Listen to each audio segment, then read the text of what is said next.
Hello everyone. आज traditional occupations of India के बारे में डिस्कस करेंगे। ट्रेडिशनल ऑक्यूपेशंस मतलब जिस तरीके से पहले के टाइम पे इंडिया में इनकम करी जाती थी, कैसे लोग अपने घरों में काम करके कुछ ऐसी चीज़ें बना के जो यूनिक चीज़ें हैं जिनको आज के टाइम पे बहुत महंगा बेचा जाता है, वो सब चीज़ें बनाते थे। और किस तरीके से वो अपने उनका उस टाइम पे काम क्या था, ऑक्यूपेशन क्या था, तो ट्रेडिशनल ऑक्यूपेशन में ये देखेंगे। यहाँ पे इन्होंने शुरुआत ऐसे करी है कि India is the richest country as far as art and culture are concern. तो आर्ट एंड कल्चर की अगर बात करें तो इंडिया में सबसे ज़्यादा आपको आर्ट और कल्चर की वैरायटीज़ मिलेंगी। एंशियंट हिस्ट्री से अगर हम शुरू करें तो इतने सारे हमारे इंडियन वो कल्चर्स थे शुरुआत से ही, और उसमें इतनी सारी डाइवर्सिटी थी हर चीज़ की, इतने अलग अलग तरह के उसमें आर्ट था, क्राफ्ट था। तो इंडियन कल्चर तो वैसे ही बहुत डाइवर्स है, बहुत ज़्यादा, और अलग अलग टाइप के कल्चर हैं, इतनी सारी चीज़ें हैं। तो उसी कल्चर में जैसे सबके अपने अपने कल्चर में, अपने अपने ट्रेडिशंस में वो जो चीज़ें बनाते थे और उनको बेच के वो पैसे कमाते थे, तो वो ट्रेडिशनल ऑक्यूपेशंस ऑफ इंडिया में आ जाता है। अभी मेन जो है यहाँ पे बोला गया कि एग्रीकल्चर एक मेजर पार्ट है हमारे इंडियन उसका ऑक्यूपेशन का। ज़्यादातर लोग एग्रीकल्चर में, रूरल इंडिया में रहते हैं, 70% लोग, और उनका जो इनकम है वो किस पे बेस्ड है, एग्रीकल्चर पे बेस्ड है। फार्मिंग एक लार्जेस्ट सोर्स ऑफ एम्प्लॉयमेंट है मिलियंस ऑफ पीपल के लिए। इंडिया में फार्मिंग, एग्रीकल्चर एक बहुत ही मेजर ऑक्यूपेशन माना जाता है, ज़्यादातर लोग इसके ऊपर डिपेंडेंट है। तो वो अपने अपने लैंड पे जो क्रॉप्स उगाते हैं जिनसे उनको बहुत पैसे भी मिलते हैं, जैसे कि फार्मर्स हैं वो कैश क्रॉप्स उगाते हैं जो कि अर्बन मार्केट में भी सेल होता है, कई बार ये बाहर एक्सपोर्ट भी किया जाता है। जैसे कि चाय हो गई, कॉफ़ी हो गई, कार्डमम हो गया, रबर हो गई, इनका इकोनॉमिक इम्पोर्टेंस बहुत ज़्यादा है, ये बाहर से सेल किया जाता है, इससे हमारे इंडिया को फॉरेन एक्सचेंज मिलता है। प्लस इंडिया लार्जेस्ट प्रोड्यूसर भी है कैश्यू नट का, काजू का, coconut, milk, ginger, turmeric, black pepper, इन सब चीज़ों का लार्जेस्ट प्रोड्यूसर भी है इंडिया। और फ्रूट्स एंड वेजिटेबल्स और स्पाइसेस, कॉन्डिमेंट्स, टी, इन सब में भी इंडिया को लार्जेस्ट प्रोड्यूसर का वो दिया जाता है, लार्जेस्ट प्रोड्यूसर माना जाता है इन सब चीज़ों का भी। तो इतनी सारी चीज़ों पे, हमारे एग्रीकल्चर पे हमारी इकोनॉमी इतनी ज़्यादा डिपेंडेंट है, क्योंकि और इसलिए इतना मेजर ऑक्यूपेशन है हमारे इंडिया को। ट्रेडिशन ही चलता आ रहा है स्टार्टिंग से ही, हमारे बहुत पुराने टाइम से ही लोग पहले तो एग्रीकल्चरल एक्टिविटीज़ पे ही ज़्यादा ऑक्यूपाइड रहते थे, क्योंकि तब अर्बनाइजेशन वगैरह इतनी नहीं थी। उसके बाद इन्होंने बात की है हैंडीक्राफ्ट की। हैंडीक्राफ्ट जो हाथों से चीज़ें बनाई जाती थी, आर्ट एंड क्राफ्ट की, जो हाथों से लोग बनाते थे, आज के टाइम पे उनकी बहुत वैल्यू है। जैसे वुड क्राफ्ट था, पॉटरी थी, metal craft, jewellery making, Ivory craft, जो आइवरी होती है हाथी के दांत से जो बनी हुई चीज़ें होती हैं, तो पेपर क्राफ्ट हो गया, एम्ब्रॉयडरी हो गई जो कढ़ाई करते हैं, वीविंग, हैंड वीविंग करते थे जो हैंडलूम पे, डाइंग, प्रिंटिंग, बहुत सारे, मतलब इनकी वैरायटी और इनके टाइप्स की कोई लिमिट नहीं है। इतना ज़्यादा है हैंडीक्राफ्ट इंडिया का, जो आज के टाइम पे बाहर के डिज़ाइंस में यूज़ करते हैं डिज़ाइनर्स, अपने कपड़ों में, अपने घरों में ये सब चीज़ें लगाते हैं और बहुत महंगी बिकती हैं। तो ये काफ़ी सारा हैंडीक्राफ्ट था जिसका जो ओरिजिन है वो इंडिया से शुरू हुआ है। इंडिया में इतने सारे कल्चर्स हैं तो उनके अपने अपने हैंडीक्राफ्ट्स हैं। वीविंग के लिए इंडिया बहुत जाना जाता है, इंडिया के वोवन फैब्रिक्स बहुत ज़्यादा पॉपुलर हैं, और काफ़ी हैंड वोवन तो बहुत महंगे भी बिकते हैं। तो इन सब चीज़ों का पहले पास्ट में तो ये डेली यूज़ में दिखते थे, डेली पर्पसेस में, डेकोरेशन वगैरह में यूज़ होते थे, जो नॉर्मल ऑक्यूपेशन ही लोगों के इन सब चीज़ों से रिलेटेड थे।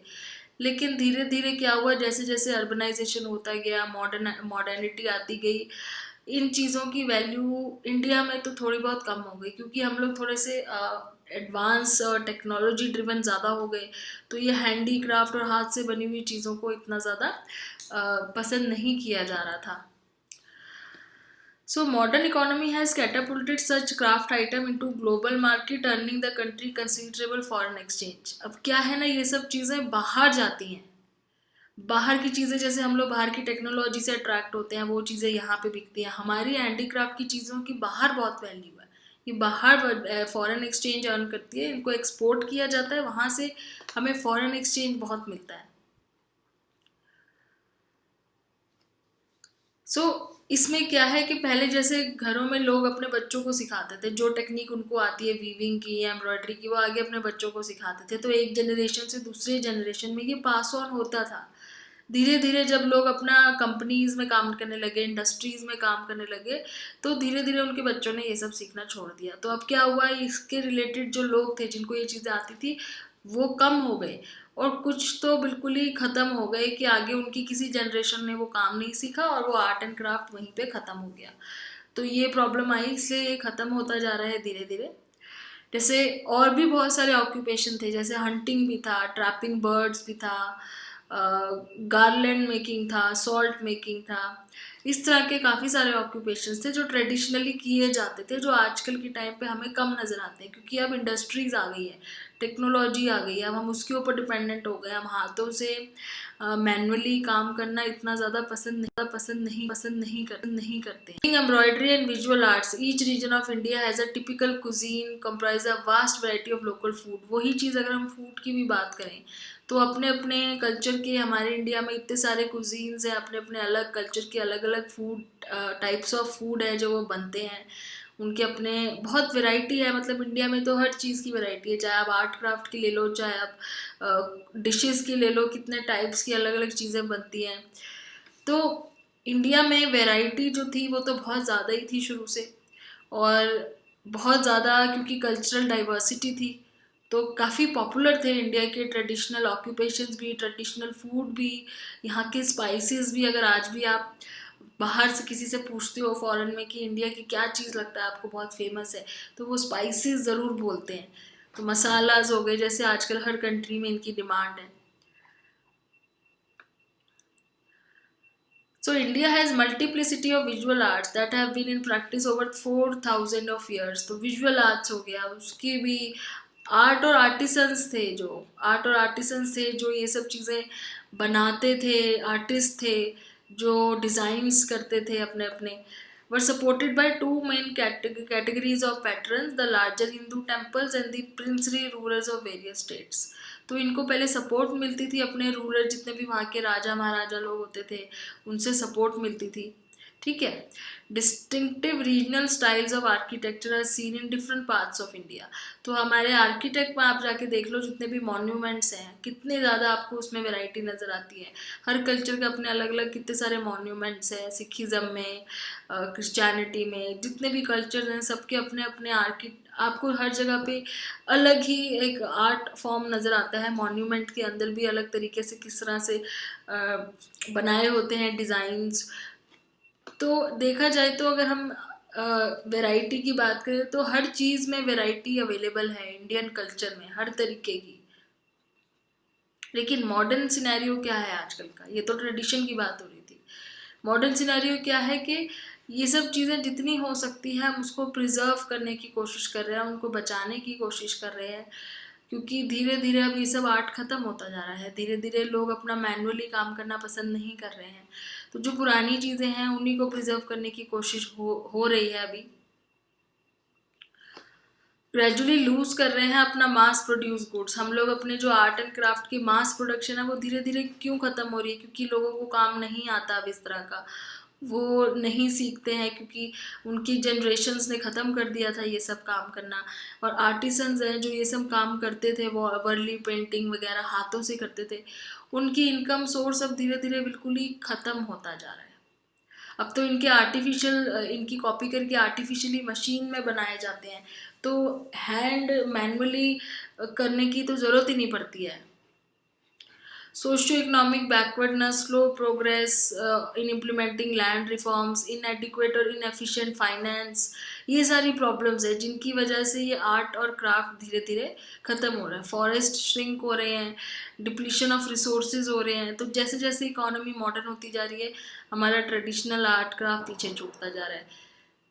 ये चैलेंजेस हैं, ये सारे चैलेंजेस हैं आज के टाइम पे कि हम अपने पुराने आर्ट क्राफ्ट को कैसे रिवाइव करें, कैसे हम वो स्किल्स दोबारा से सीखने की कोशिश करें जो आपके टाइम पे बहुत ज़्यादा पीछे रह गए हैं। और किस तरीके से हम नए इनोवेशंस में उनको यूज़ करें, पुराने डिज़ाइंस को नए तरीके से यूज़ करें, और जो आर्टिसंस थे उनकी मदद से कैसे हम उन चीज़ों को और आगे बढ़ाएं ताकि उनको भी हम फाइनेंशियली हेल्प कर सकें। प्लस आज के टाइम पे हमारा एक मेन फोकस होता है कि इको फ्रेंडली, हमारे इको फ्रेंडली रॉ मटेरियल्स हों, इसमें कोई ऐसी चीज़ ना हो जो एनवायरनमेंट को हार्म करती हो। Plus protection of intellectual property rights, ये भी उसमें होना। कंजर्वेशन ऑफ ट्रेडिशनल नॉलेज, मतलब जो हमारी नॉलेज है, जो हमारे ट्रेडिशनल नॉलेज है जितनी भी, वो प्रोटेक्टेड रहे, वो कहीं पे भी वेस्ट ना जाए, कहीं पे कॉपी ना हो जाए, वो भी प्रोटेक्टेड रहे। तो इस तरीके से आजकल के टाइम पे हमारी बहुत रिस्पॉन्सिबिलिटीज़ हैं हमारे आर्ट और क्राफ्ट को लेके, और गवर्नमेंट ऑफ इंडिया बहुत एफर्ट कर रही है इन सब चीज़ों को रिवाइव करने की, प्रिजर्व करने की, और हमारा भी इसमें एक वो बनता है, ड्यूटी बनती है कि हम लोग भी इन सब चीज़ों को ज़्यादा बढ़ावा दें, अपने लोकल आर्ट एंड क्राफ्ट की बनी हुई चीज़ों को ज़्यादा पहने, ज़्यादा यूज़ करें, ज़्यादा पॉपुलराइज करें इंस्टेड ऑफ ग्लोबल ब्रांड्स को करने की। क्योंकि जो भी वैरायटी इंडिया में अवेलेबल है उससे कम्पीट करने के लिए आप कहीं पे भी नहीं ढूंढ पाओगे। तो ऐसे नहीं है कि सिर्फ ग्लोबल ब्रांड्स ही हैं जो जिसको आप अच्छे तरीके से यूज़ करके अपने घर में रखोगे तो सिर्फ वही अच्छे लगेंगे। आप इंडियन कल्चर के अंदर जाके अगर इंडियन ट्रेडिशनल चीज़ें भी देखोगे, चाहे आप कपड़ों की बात करो, चाहे आप इंटीरियर डेकोरेशन के लिए ढूंढो, तो आपको बहुत अच्छी वैरायटी और बहुत ही एक्सक्लूसिव डिज़ाइंस मिलेंगे जो आपके खुद के जो ग्लोबल ब्रांड्स हैं उससे कहीं ज़्यादा अच्छे होंगे। तो आजकल के टाइम पे यही सबसे बड़ा चैलेंज है कि कैसे हम अपने ट्रेडिशनल आर्ट और क्राफ्ट को बचा सकें। अगर आप दिल्ली में रहते हो तो दिल्ली में आप क्राफ्ट म्यूजियम जाके देख सकते हो, वहाँ पे आपको इस तरह की चीज़ें मिलेंगी। तो आप ज़रूर विजिट करना क्राफ्ट म्यूजियम में, वहाँ पे आप एक्चुअली में देख सकते हो कि किस तरह से इंडियन आर्ट एंड क्राफ्ट पहले होते थे।